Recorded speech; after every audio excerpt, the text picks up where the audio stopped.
ravie de vous retrouver.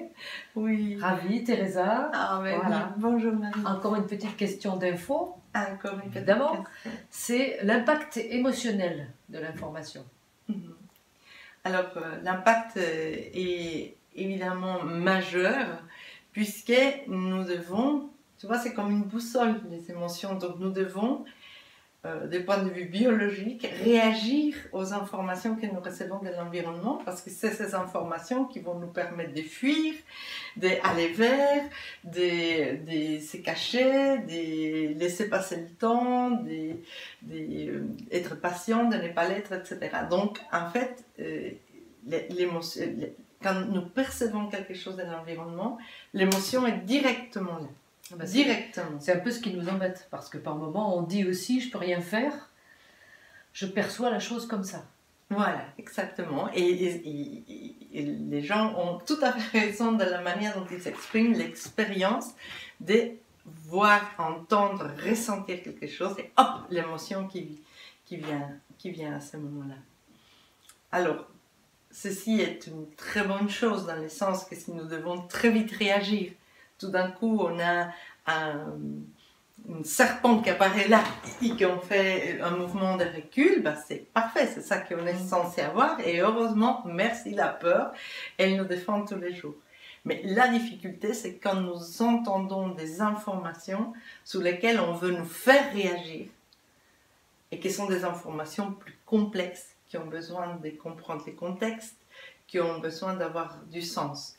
Tu viendrais un exemple de ça, par exemple? Bah, clairement, quand on nous parle aujourd'hui, pour le moment, de la Corée du Nord, des États-Unis et la querelle qu'ils ont, bah, les gens nous présentent les informations d'une manière pour qu'on soit tout acquis à une certaine cause et qu'on ne sache pas et qu'on n'ait même pas les moyens aisément d'obtenir des informations plus complètes. Ça me rappelle la manipulation, ça, en fait.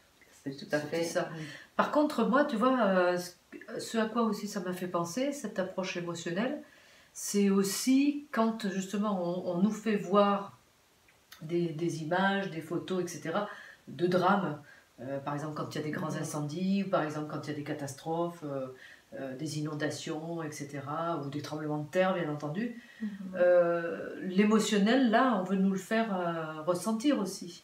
En manipulation au niveau de l'info, c'est nous mettre tout de suite dans... Oui, dans quelque chose de très paroxystique au niveau émotionnel, Ouais. et de nous faire donc ressentir beaucoup, et donc on devient friand de cette sensation, comme quand on va voir un film de peur, mais aussi ça peut nous faire, à long terme, à moyen terme, être plus dans une attitude fermée, en train d'avoir cette impression que le monde est quelque chose d'extrêmement violent et que le monde au quotidien nous agresse. C'est marrant parce que j'aurais pensé aussi, tu vois, que en même temps ça fonctionne avec l'empathie, c'est-à-dire c'est normal quand on voit des personnes souffrir, on ressent ça, donc c'est plutôt positif ça quand même.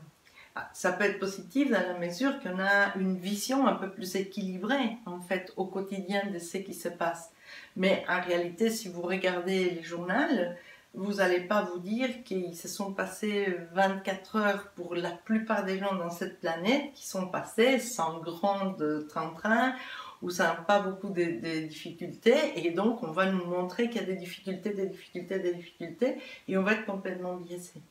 Alors, le fait de pouvoir observer et savoir qu'il y a des personnes qui souffrent quelque part dans le monde et que ça nous permet aussi de venir en aide, de donner que ça permet de récolter des fonds, etc., est important, mais en même temps, on se rend compte que beaucoup d'organisations doivent un peu manipuler l'information, nous montrer des visages tristes, etc., pour que nous, on décide donc de passer à l'acte et d'être plus humain et de tendre la main à d'autres qui sont dans le besoin.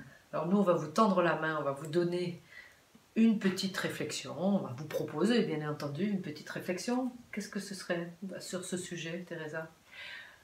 C'est le fait de réfléchir à qu'est-ce qui vous fait décider de prendre une cause à cœur, de donner de l'argent, d'agir. Et est-ce que vous êtes aujourd'hui plus dans une immédiateté, c'est-à-dire que vous allez agir, sortir la carte de crédit et mettre l'argent directement, que si vous réfléchissez 3-4 jours, vous ne le feriez pas. Ou ceci aussi, ou ce type d'informations vous font mûrir et vous font penser à mettre en place quelque chose de plus long terme. Inscrire un abonnement, aller dans des réunions associatives, politiques, etc., de manière à épouser cette cause jusqu'au bout. Un engagement plus fort. Un engagement plus fort. Bon, alors, évidemment, plus réfléchi. Facile de dire que nous vous engageons largement, avec plaisir à nous retrouver dans 15 jours. Voilà, tout à fait. Et vous pouvez nous écrire quand même. Ouais, toujours pareil. Au revoir. Au revoir.